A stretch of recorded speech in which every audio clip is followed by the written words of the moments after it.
So, I've seen a lot of these healthy life habit videos going around YouTube, but in my opinion, a lot of them say really obvious things. And so, in today's video, I'm going to be sharing with you some underrated healthy life habits that have helped me be more positive, creative, and productive. And I bet some of them you've never heard of before.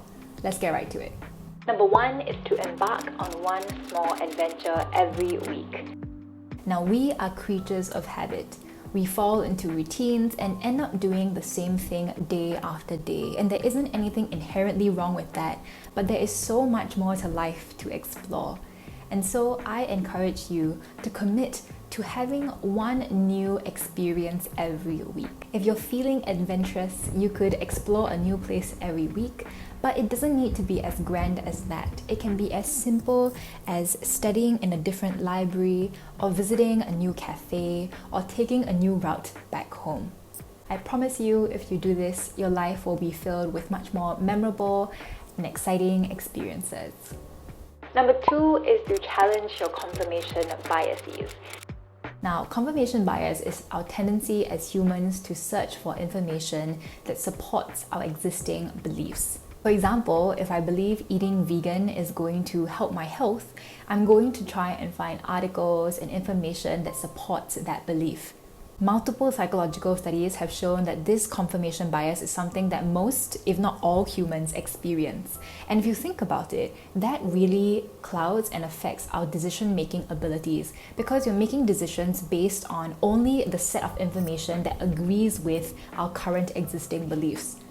I personally try and combat my confirmation biases by really trying to find information that actually contradicts the things that I believe. For example, when I wanted to go and travel solo to Mexico, my first instinct was to go and find success stories of other women who had successfully traveled solo in Mexico.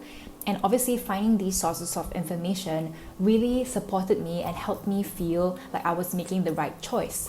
But afterwards, I also made it a point to read about the opposite perspective, to read articles from people saying that I shouldn't travel as a female solo traveler in Mexico. And then I was able to make a more informed decision because it comprised of perspectives from people saying that I should do it and I shouldn't do it.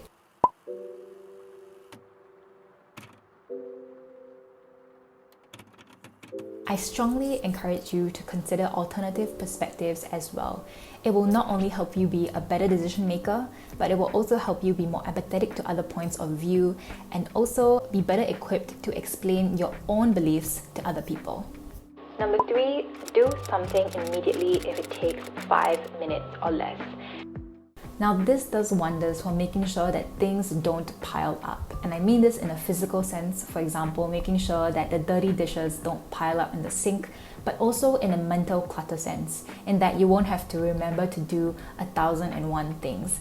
For example, if you have to make a doctor's appointment and that takes 3 minutes, then just call them up and make the doctor's appointment right now.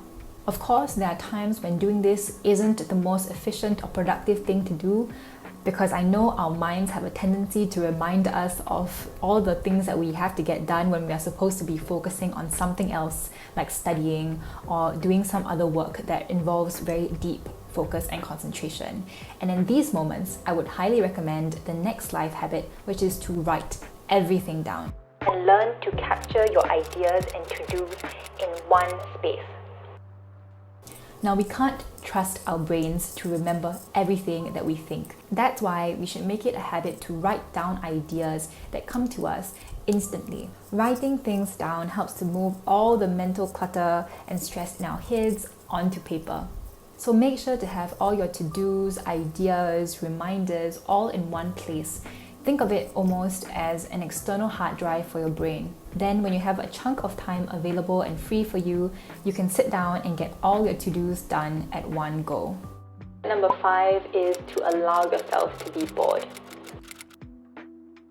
I think we give boredom a bad rep, but boredom actually does wonders to your ability to problem solve and be creative.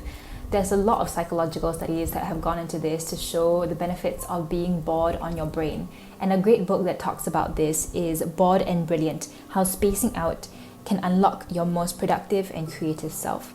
As part of her research, she speaks to cognitive psychologists and neuroscientists and finds out that when you get bored, your brain goes into default mode. This is essentially your brain at rest, and in this mode, you connect disparate ideas, solve nagging problems, and allow yourself to make plans for the future. All that from just being bored.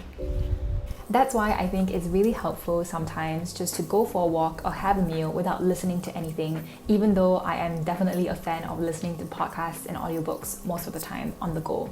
And now that I think about it, this really works for me as well. I can remember when I was writing my common application essays for Yale, all my best ideas came to me when I was swimming in the pool with nothing but my thoughts for company. And beyond that, I think just learning to be bored and sitting in your thoughts in the silence is also a great form of self-care. It teaches you how to be present in the moment and just give yourself space to be on your own. I always find that on the days where I'm constantly plugged into my devices 24/7, I always feel a lot more overwhelmed than on the days that I give myself space to just breathe. So yes, learn to be bored because it's great for both your creativity and also your mental clarity and sanity. Number 6, notice the casual magic.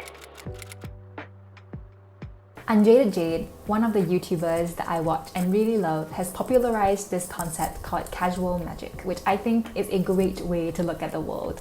Here's what she says about casual magic. I think one of the secrets to happiness is finding life's everyday casual moments of magic.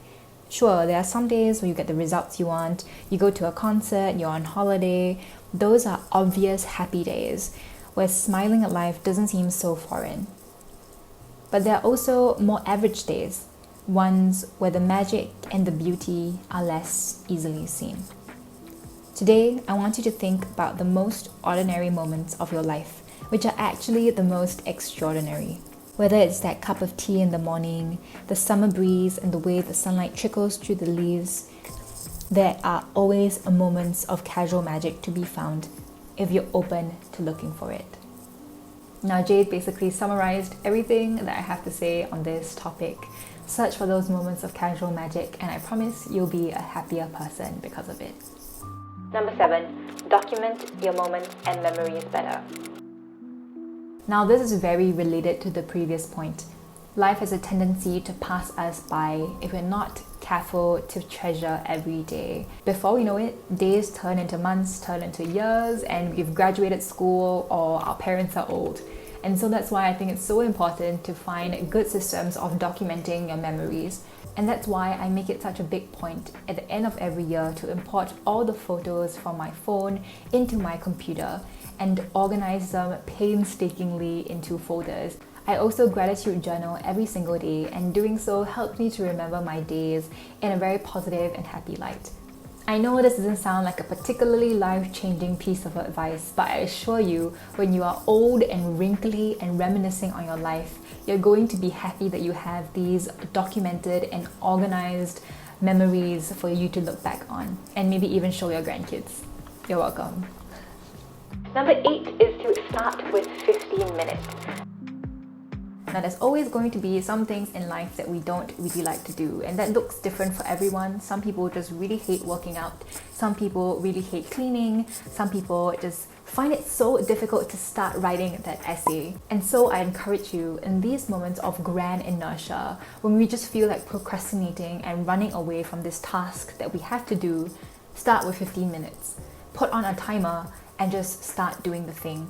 And you will find that after you've started, the momentum of doing that task will keep you at it for probably longer, for 15 minutes. And even if you decide to stop, you've given yourself at least 15 minutes to do that task. We all have 15 minutes to spare. That's literally like one YouTube video. So just put on the timer and go and do that thing. Now, if you enjoyed this video, be sure to subscribe and stick around for the next video, which is going to be about healthy life habits to have to improve your relationships, including your relationship with yourself. Until then, I appreciate you guys so much and I hope you enjoyed today's video. I'll see you guys again real soon. Bye.